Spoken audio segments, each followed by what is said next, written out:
Hello दोस्तों, कैसे हैं आप। मैं हूं आपका दोस्त सिराज शेख और इस प्रोग्राम का होस्ट आप देख रहे हैं। हमारा प्रोग्राम क्रिकेट की सीधी बात क्रिकेटर के साथ। दोस्तों, इस वक्त मैं मौजूद हूं चिंचपोकली, मुंबई का एक इलाका है।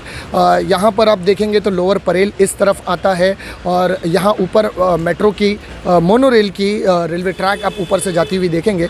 और यहां पर मौजूद है सुधांशु स्पोर्ट्स। इस शॉप के अंदर इस वक्त बैठा हुआ है एक ऐसा शख्स जो कि महाराष्ट्र टेनिस क्रिकेट का एक ऐसा लेजेंड प्लेयर है जिसने अपनी बल्लेबाजी से और अपने बल्लेबाजी के दम पर पूरे हिंदुस्तान के अंदर अपने बल्लेबाजी का लोहा मनवाया है। और टेनिस क्रिकेट के अंदर इस शख्स का नाम बड़े अदब और एहतराम के साथ लिया जाता है और बड़ी इज्जत के साथ इस शख्स का नाम लिया जाता है। आइए मैं आपको दिखाता हूँ कि कौन सा ऐसा शख्स इस वक्त इस स्पोर्ट्स शॉप के अंदर बैठा है और उस शख्स से हम मुलाकात करेंगे और उनसे उनकी निजी ज़िंदगी के बारे में गुफ्तगू करेंगे। आइए चलते हैं इस शॉप के अंदर। दोस्तों, ये है सुधांशु शॉप और देखिए ये है यस दोस्तों द चंद्रकांत शिंदे सर उर्फ चंद्रा सर और इन्हीं के साथ बैठे हुए इस शॉप के ओनर सुधांशु सर। आइए सर, ये सुधांशु सर बहुत बहुत स्वागत है आपका हमारे चैनल पर, हमारे इस प्रोग्राम पर। तशरीफ़ रखें सर। हेलो दोस्तों, इस वक्त देखिए मैं मौजूद हूँ सुधांशु स्पोर्ट्स शॉप के अंदर और यहाँ पर मेरे साथ इस वक्त आपके स्क्रीन पर मौजूद हैं महाराष्ट्र टेनिस क्रिकेट का एक बहुत बड़ा नाम जिसने अपने वक्त में बड़े बड़े गेंदबाजों को नचनी का नाच याद दिलाया है।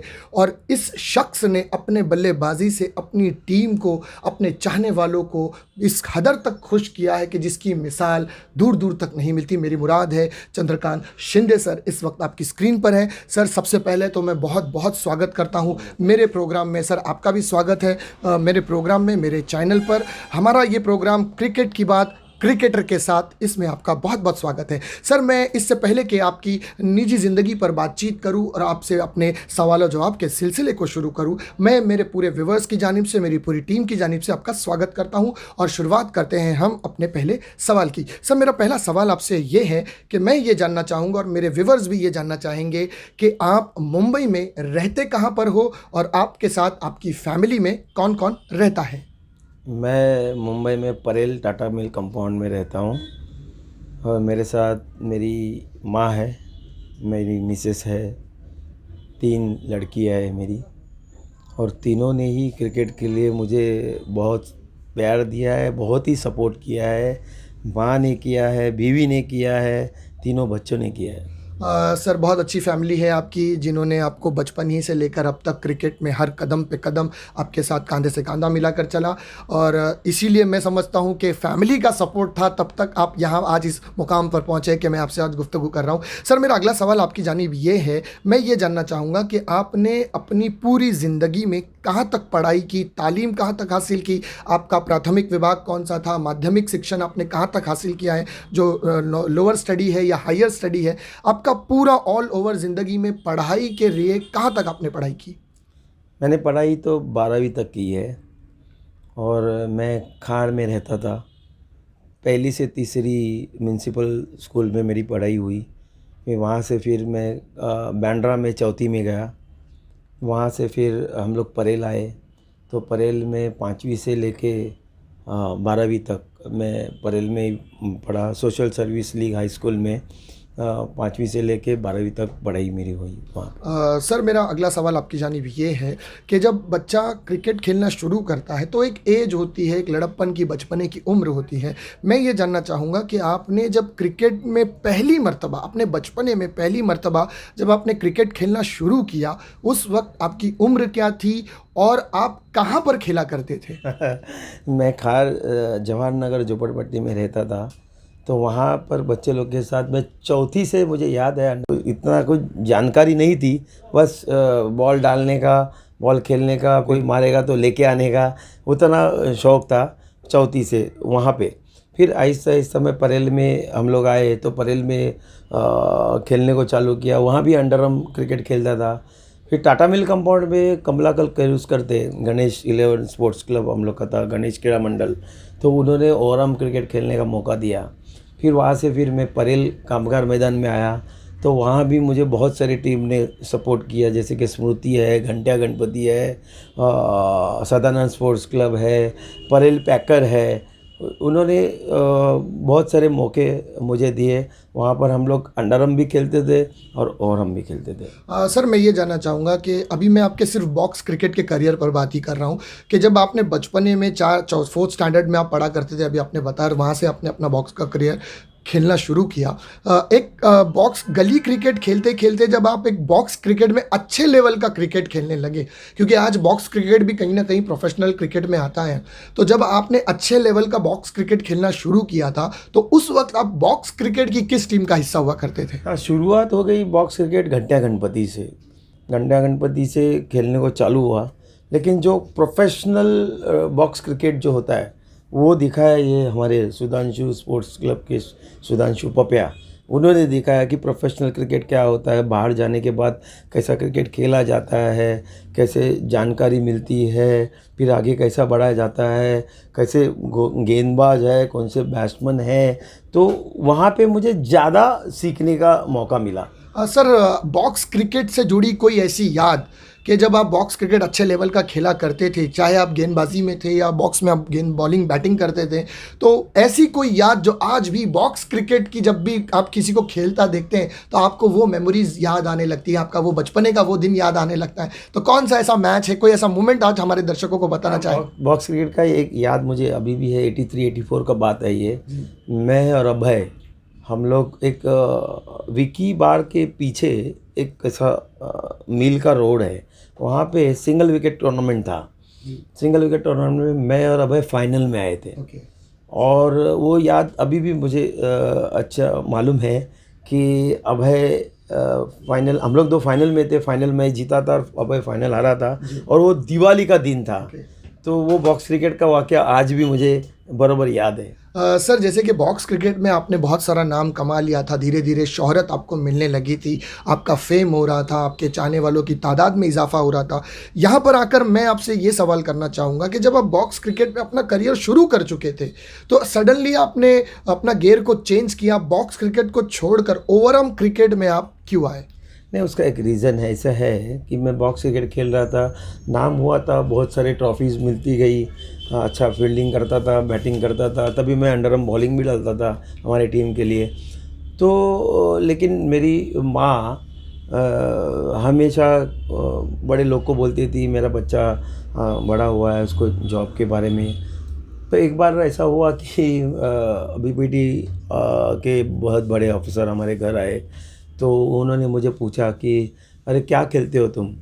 तो मुझे पता था कि अगर कंपनी जॉब करना है तो तुम लेदर बॉल क्रिकेट खेलो, ये बॉक्स क्रिकेट से आपका कुछ होने वाला नहीं है।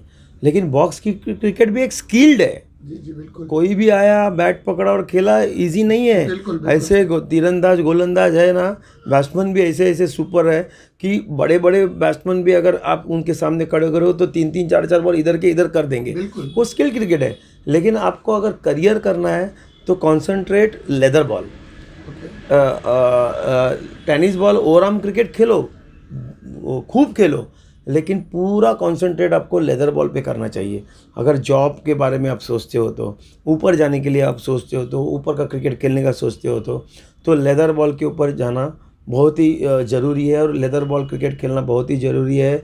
आप टेनिस बॉल का क्रिकेट को आप जब लेदर बॉल का क्रिकेट रहेगा तो टेनिस बॉल को दुय्यम दर्जा दो, क्योंकि आपको करियर करना है तो टेनिस बॉल को रुका के आप लेदर बॉल खेलो।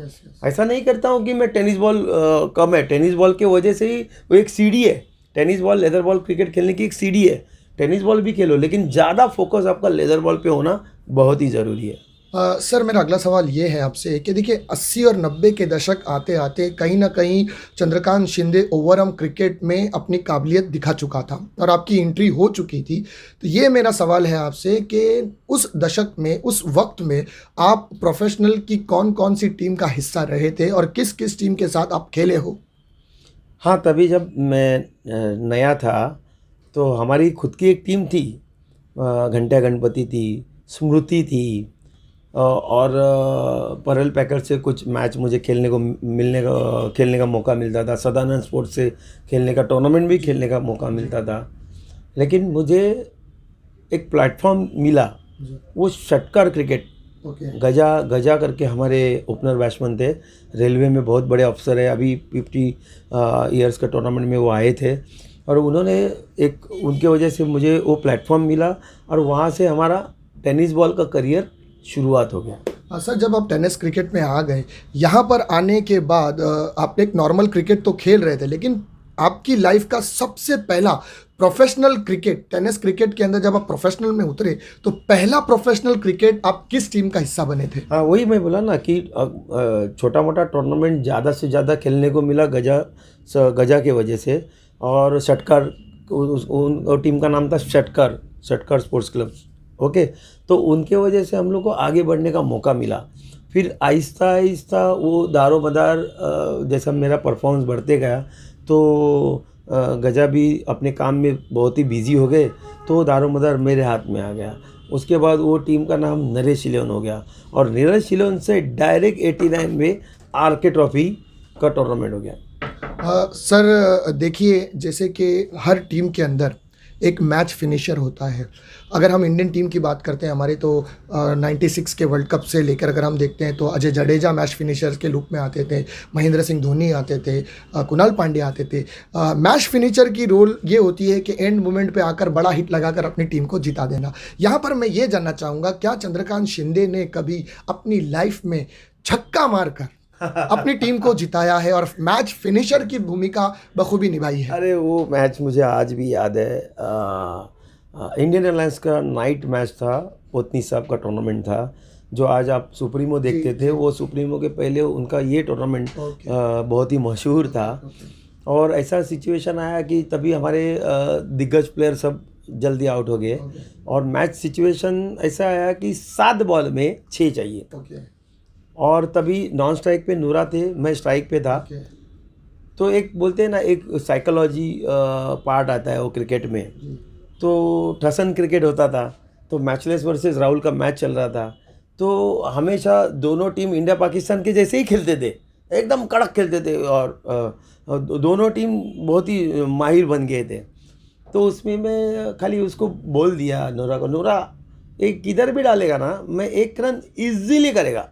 तो उन्होंने थोड़ा चेंज किया फील्डिंग को, तो उन्होंने एक सिंगल का फील्डिंग लगाया और उसमें मैंने एक चांस लिया मिड विकेट को और डायरेक्ट वो MRI बॉल था, वो डायरेक्ट जाली के पार गया और 6 मारा था तभी मैं। तो हमारा टीम जीत गया था, मैं भी खुश हो गया, क्योंकि पहले जब मैं ओपन करता था तो जवाबदारी होती थी, टीम की जवाबदारी होती थी कि हमको मालूम था कि हमारा स्कोर अगर 37-38 का क्रॉस करते हैं तो हमारा अटैक बहुत ज़बरदस्त है। मैच इजीली कोई जीतेगा ऐसा नहीं होता है, टाइट होता था मैच। तो वो जवाबदारी लेके हम लोग सिंगल डबल, मैं है, अभय है, तो हम लोग सिंगल डबल का इनिंग कैरी करते थे। ऐसा नहीं था कि मुझे बैट घुमाने को नहीं आता है, मुझे भी आता था, लेकिन वो एक जवाबदारी था। लेकिन एक टाइम आ गया ये, और उसमें भगवान करे, अल्लाह करे, मैं सक्सेस हो गया। सर, ये तो रहा आपके 6 रन मारकर इनिंग को जिता देना, लेकिन हर क्रिकेटर के मैच जब हम खेलते हैं तो कभी कभी क्रिकेट के अंदर ऐसा क्रूशियल मोमेंट आ जाता है कि 1 बॉल 1 रन चाहिए होते हैं।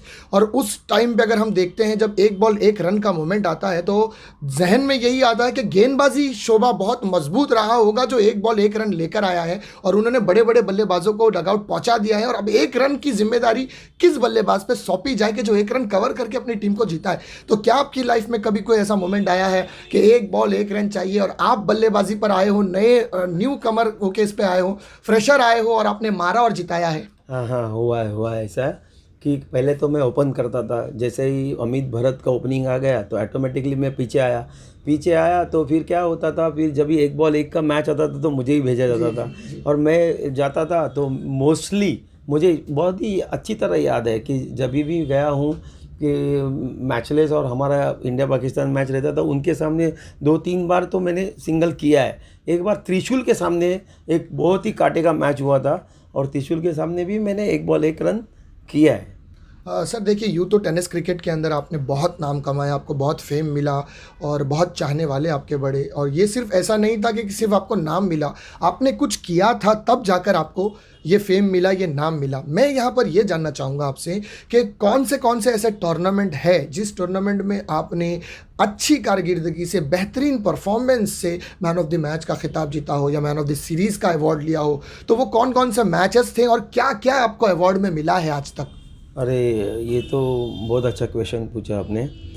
देखो 89 में आरके हुआ, पहली बार राहुल इलन का नाम फ्लैश हो गया ओके और उस दौरान हम लोग फाइनल मारे। Okay man of the series मुझे 40,000 रुपया मिला एंड ट्रॉफी। उसके बाद सेकंड हुआ, अच्छा सेकंड में हम लोग फाइनल में हारे और मुझे बेस्ट बैट्समैन 25,000 एंड ट्रॉफी मिला। वेरी गुड उसके बाद थर्ड हुआ, थर्ड में हम लोग फिर फाइनल जीते, मैन ऑफ द सीरीज फिर चंद्रकांत शिंदे 40,000 रुपये एंड ट्रॉफी मिला। वेरी गुड उसके बाद बाजू में तिलक नगर में सह्याद्री स्पोर्ट्स क्लब का एक टूर्नामेंट हुआ था, वहाँ पर मुझे man of the series final मारे थे और मैन ऑफ द सीरीज मिला था Nelco blue diamond colour TV Vinod Kambli sir के हस्ते।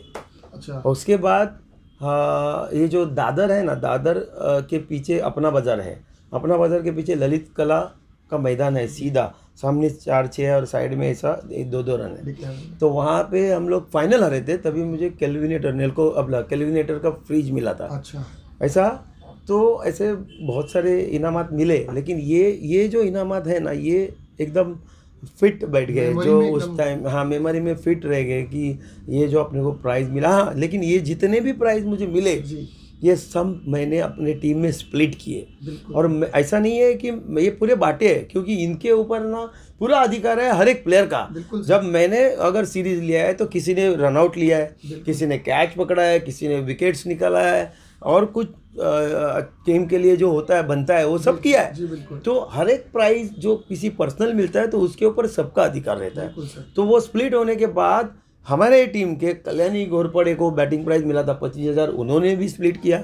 आरके में हमारे करुणाकर कोटियन को मिला था बॉलिंग प्राइज 25,000, उन्होंने स्प्लिट किया। उसके बाद हर टीम ये करने लगी कि उनको भी पता चला कि यार नहीं बराबर है कि अगर अपन परसेंटेज लगते हैं तो कोई प्लेयर वो परसेंटेज के हिसाब से अपना टीम को हरा देता है। तो पूरा पैसा अगर स्प्लिट होने वाला है तो वो टीम के लिए खेलेगा, तो टीम यूनिटी के लिए खेलेगा, जीतने के लिए खेलेगा।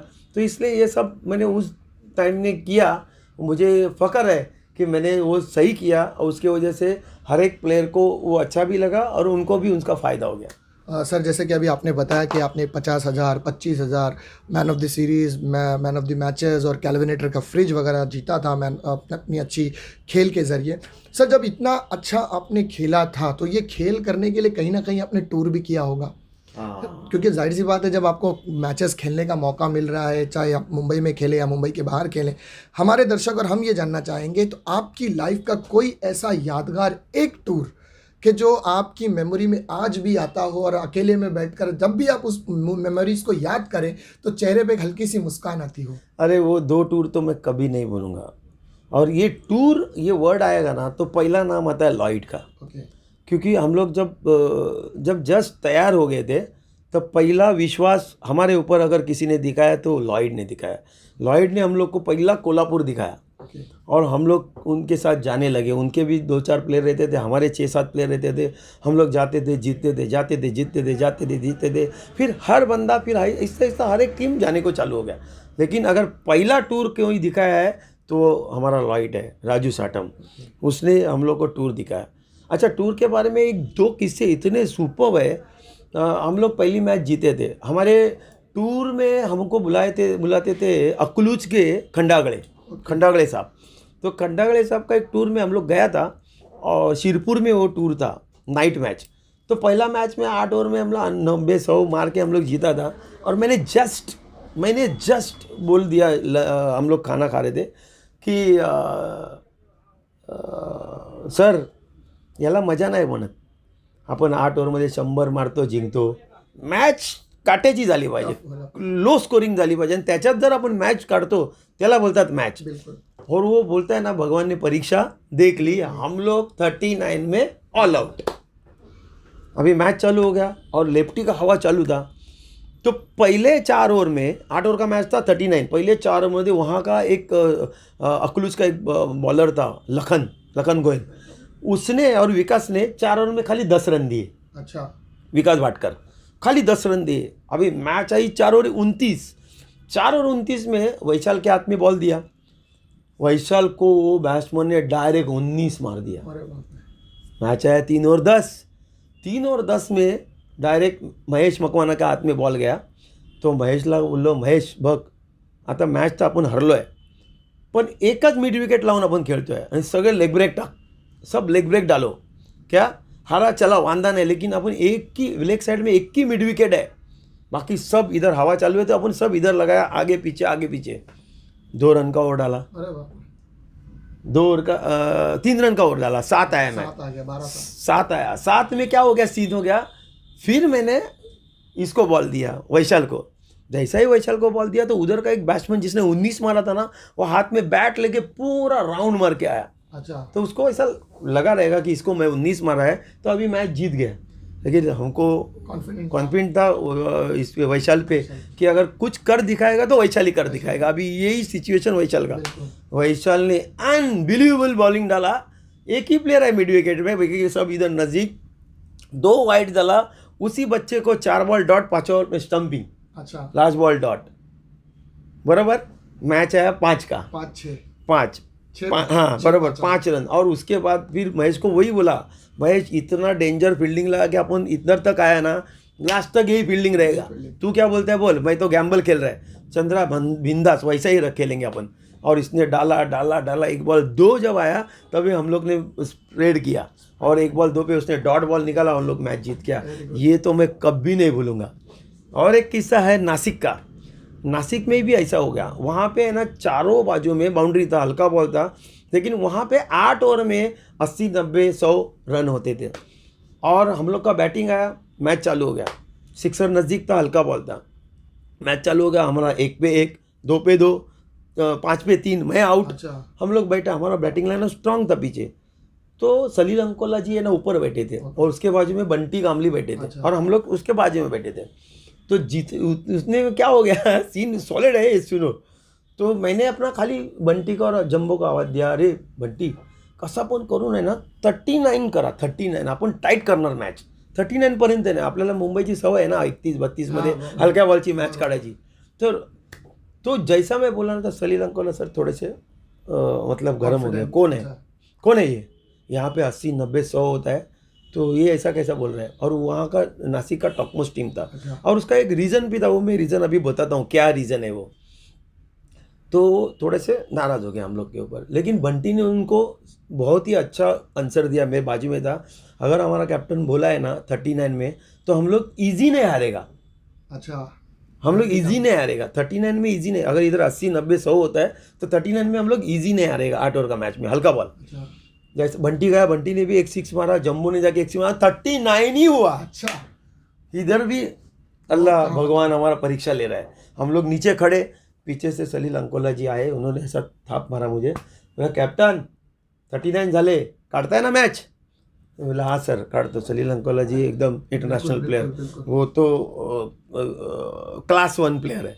तो हम लोग को भी अच्छा लगा कि उनका हाथ मेरा पीठ पे आया, पीठ पे आया, तो मुझे बहुत अच्छा लगा। सलील अंकोला जी ने मुझे थपथपाया कि 39 में मैच निकलता है क्या। मैच चालू हो गया, जैसा ही मैच चालू हो गया, सामने वाला टीम को है ना हम लोग 13 में ऑल आउट किया था, और उसमें 5 वाइड था।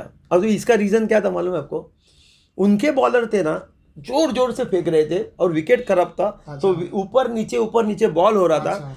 तो इसका मतलब मुझे थोड़ा आइडिया आया कि इनके पास स्पिन का गंद नहीं है। अगर स्पिन ये नाचने को चालू करेंगे ना तो इनको टच ही नहीं होएगा बॉल। और हमारे स्पिनर बहुत माहिर, सुनील इंदुलकर, भानु उदास, कभी चुहा भी हम लोग में था, हाँ महेश मकवाना, चारों स्पिनर। मैंने तभी करुणा को भी बॉलिंग नहीं दिया था, तभी सब स्पिनर। और हम लोग ने वो जीतने के बाद फिर वो आए और मुझे पूछा कि अरे कैसा हो गया। बोला सर मुंबई में ना हमको 31-32 का मैच निकलने का पहले से आदत हो गया है, हैबिट हो गया है हम लोग को। तो उसका रीज़न ये था कि उनके पास है ना स्पिन क्या चीज़ है ना, इनको अभी तक मालूम नहीं। आपको तो मालूम है कि अपना रणजी ट्रॉफी प्लेयर कैसा स्पिन बॉलिंग पे मैच जीता के देता है, वैसे हमारा टीम का स्ट्रेंथ ये स्पिनर है।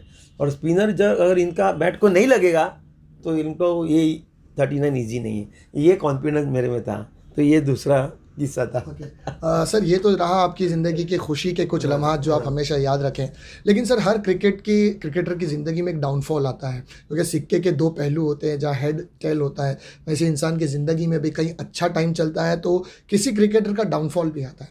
तो मैं ये जानना चाहूँगा कि आपकी लाइफ में कभी कोई ऐसा डाउनफॉल आया हो कि चंद्रकांत शिंदे आज भी अगर अकेले में बैठे तो वो ये कहता है कि यार ये मैच मेरी टीम मेरी वजह से हारी। तो ऐसा कोई मोमेंट है कि जहां आपको याद आता हो कि आपकी टीम अगर हारी है तो उसका जो जिम्मा है वो आपने अपने कांधों पर लिया हो? ऐसा डिसीजन लेते हुए नहीं हारी है आज तक, कि जो सिचुएशन रहता है, हार जीत तो पहलू है, बिल्कुल बिल्कुल। लेकिन जो सिचुएशन रहता है वो सिचुएशन से अपन चलते हैं।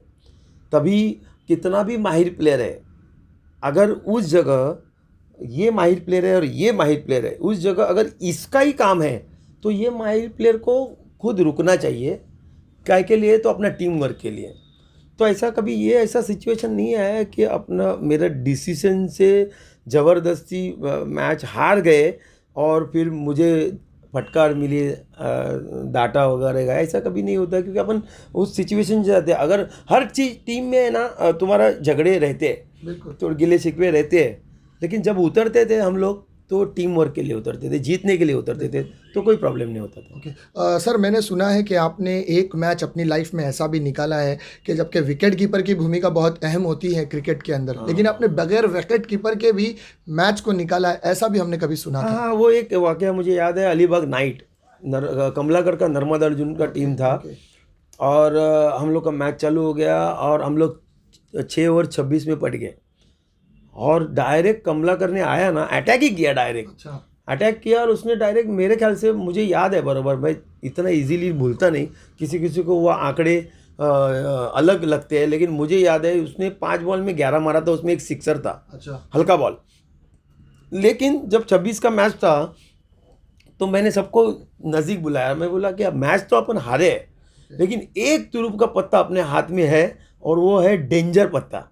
और वो डेंजर पत्ता क्या है मैं बताता हूँ, कि वो अभी ना सिंगल करेगा, सिंगल, और स्ट्राइक लेने को जाएगा, क्योंकि उसने किया है 11, अब ये 12 फिर स्ट्राइक लेगा। अपने पास सेकंड ओवर सुनील इंदुलकर का है, क्योंकि वो लोग लेफ्टी राइटी आए थे करके हम लोग ने सुनील इंदुलकर को नहीं दिया था। तो मैंने क्या किया, वही सीन हो गया कि उसने ऐसा सिंगल करने के पहले सबको क्या बोला, सब लोग बाउंड्री लाइन पे जाओ, जैसा ही बॉल डालेगा तुम लोग सब लोग भागो, और जिसके हाथ में बॉल मिलेगा वो डायरेक्ट स्टंप पे मारने का, डायरेक्ट स्टंप पे। अगर लग गया तो अपन सरस, नहीं लग गया तो अपन गया मैच। और वैसा ही हुआ, अल्लाह करे वैसा ही हुआ कि बॉल गया इली के पास सीधा, और इली ने वो सिंगल निकालते हुए इली भाग के आया, डायरेक्ट हिट मारा, कमलाकर आउट। मैच घूम गया, घूमते घूमते घूमते ऐसा बॉलिंग डाला ना गड़ेकर ने और सुनील इंदुलकर ने, मैच आया लास्ट ओवर 5। अच्छा। महेश मकवान के हाथ में बॉल, उसने ऐसा डाला, लास्ट ओवर 4। तो लास्ट ओवर 4 पे मैंने विकेट कीपर को निकाल दिया, और 5 इधर लगाए, और महेश को बोला देख विकेट कीपर काढला आहे, जर तू वाईट टाकला 1 बॉल 2 ओवर मॅच जाणार, तर तू चौका खा छक्का खा, पण वाईट टाकू नको, मी तुला रिक्वेस्ट करतो। नहीं चंद्रा तू डरना मत, मैं डालता है। और महेश ने जो यॉर्कर डाला, कट लग के पीछे एक रन डिक्लेयर में गया, हम लोग मैच जीता। ये एक किस्सा मैं आज कभी नहीं, मरते दम तक नहीं भूलूंगा। सर मैंने आज सुना है कि आप इस वक्त आप जो जॉब करते हैं, एक सुपरवाइज़र की, आप एक इलेक्ट्रिक कंपनी में आपकी जॉब है, क्या ये जॉब आपको क्रिकेट के खेलते ही मिली है, क्रिकेट के ज़रिए ही आपको ये जॉब मिली है? हाँ, क्रिकेट की वजह से मिली है, और उसके पीछे बहुत सारे लोग हैं जिन्होंने मेरे सर पर हाथ रखा, बहुत सारे लोग का आशीर्वाद है उसके साथ। हर एक का नाम मैं लेने को जाऊंगा, और एक का नाम अगर रह गया तो उनको बुरा नहीं लगना चाहिए, इसलिए आज मेरे फीलिंग को समझ सकते हो। और बहुत ही ज़बरदस्त जॉब मुझे आज मिला है। BSES था, BSES के बाद ये रिलायंस हो गया, फिर अदानी इलेक्ट्रिसिटी अभी है, और मैं बहुत ही खुश हूँ, सुखी हूँ, और ये आज जो भी 2 निवाले खा रहा हूँ मैं और मेरा परिवार, वो सब क्रिकेट की वजह से खा रहा हूँ। मैं ये ज़्यादा पढ़ा लिखा नहीं हूँ। सर आज आप टेनिस क्रिकेट के अंदर एक लेजेंड प्लेयर हो गए हैं और बहुत से बच्चे आपको देखकर कुछ सीखते हैं और आपको एज अ गेस्ट भी अपने इवेंट में बुलाते हैं। तो मैं आपसे ये जानना चाहूँगा कि जब आप किसी इवेंट में एज अ प्लेयर जाते हैं या किसी गेस्ट के थ्रू आप किसी इवेंट में जाते हैं या आपके हाथ से प्राइज़ डिस्ट्रीब्यूट किया जाता है, तो आपको कैसा फ़ील होता है कि क्रिकेट ने आपको क्या कुछ दिया है? फ़ेम दिया, शोहरत दी, पैसा दिया, नाम दिया और आज वो सम्मान दिया है कि आपके हाथ से लोग बख्शिश दे रहे हैं यंग टैलेंटेड बच्चों को, तो कैसा फ़ील होता है? बहुत अच्छा लगता है। ऐसा लगता है कि जो 35-36 साल में जो क्रिकेट का दौर चला, उसमें हम खेले, गिले शिकवे हुए और खेलते रहे। उसके बाद क्रिकेट एक एज आता है कि ऑटोमेटिकली कितना भी तुर्रम प्लेयर हो, उसको बैकफुट पे जाना ही पड़ता है, क्योंकि नया जनरेशन को मौका देना चाहिए। तो बहुत अच्छा लगता है। सब लोग बुलाते हैं, ऑल ओवर महाराष्ट्र बहुत सारा प्यार देते हैं, ढेर सारा प्यार देते हैं। मतलब कभी कभी तो ऐसा इतना प्यार मिलता है ना, आँख से पानी आ जाता है।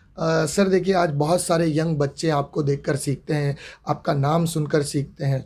तो मैं हमारे चैनल के माध्यम से ये जानना चाहूँगा कि आप उस यंग बच्चों को जो क्रिकेट में अपना करियर करना चाहते हैं या कुछ नशा करते हैं, नशा कर कर भी खेलते हैं, ऐसे बहुत से बच्चे हैं, तो उन लोगों को क्या मैसेज होगा कि फ़िटनेस कैसी रखनी है, कैसा खेलना है, क्या खेलना है?